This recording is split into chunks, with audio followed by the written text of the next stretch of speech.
Mahadev PHP के अंदर list function का यूज़ क्या है वो आज हम देखने वाले हैं। तो यहाँ पे मैं लिस्ट लिख लेता हूँ। 2 मिनट में एरे बना के आता हूँ।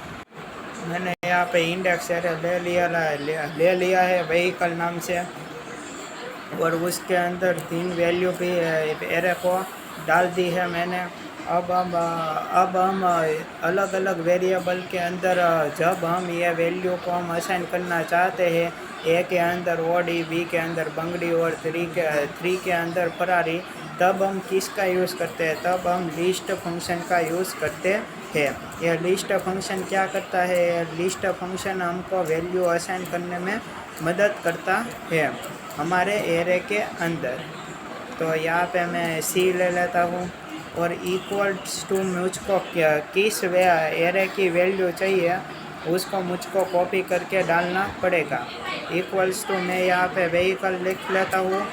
तो ये व्हीकल की सारी वैल्यू इसके अंदर असाइन हो जाएगी इस अलग अलग वेरिएबल के अंदर।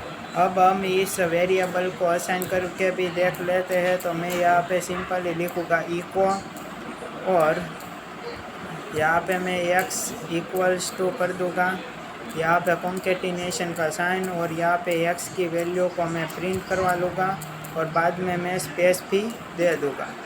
तो सॉरी, यहाँ पे ई को हमको लिखना है और इसको मैं 3 बार कॉपी पेस्ट करने वाला हूँ। यहाँ पे कॉपी और पेस्ट, यहाँ पे y, यहाँ पे भी y, और यहाँ पे मैं पेस्ट एक और बार करने वाला हूँ, और यहाँ पे मैं z, और इस वेरिएबल को भी मैं वैल्यू असाइन कर दूँगा z। तो जैसे ही मैं इसको रन करना चाहूँगा, सॉरी XYZ तो हमने लिया है नहीं, इसका ही वैल्यू, इस वेरिएबल का नाम ही हम चेंज कर देते हैं XYZ। तो जैसे ही मैं इसको रन करूँगा तो देखो इसने हमको वैल्यू दिखा दी है। ऐसा हम स्ट्रिंग के लिए नहीं, हम न्यूमेरिक वैल्यू के लिए भी कर सकते हैं। तो मैं उसका भी एक एरे ले लेता हूँ 2 मिनट।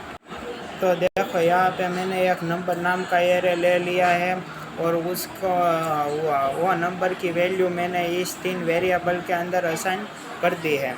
और जैसे ही मैं इसको रन करूँगा तो देखो इसने मुझको सही आउटपुट निकाल के दे दिया है। अगर मैं इस नंबर के एरे में अगर मैं चौथी वैल्यू डाल देता हूँ तो क्या होगा, तो हम उसको देख लेते हैं। तो मैंने यहाँ पे 400 वैल्यू डाल दी है। तो देखो यहाँ पे कोई फ़र्क नहीं पड़ा हमको, ये सही आउटपुट हमको इसने निकाल के दे दिया है। अब हम देखते हैं, अब हम इस एरे में क्या क्या कर सकते हैं। अब हम यहाँ पे x को रिमूव भी कर सकते हैं, और यहाँ पे मैं y और z दोनों की वैल्यू को एज इट इज़ दिखाना चाहता हूँ। तो 200 और 300 मुझको एज इट इज़ दिख जाएगी। यहाँ पे मैं क्या क्या कर सकता हूँ, यहाँ पे मैं बीच की वैल्यू रख सकता हूँ, और बाद की वैल्यू को मैं रिमूव कर सकता हूँ। तो मैं जैसे ही यहाँ पे y करूँगा तो देखो इसने मुझको 200 वैल्यू निकाल के दे दी है। आई होप कि आपको यह तरीका पसंद आया होगा लिस्ट मेथड का।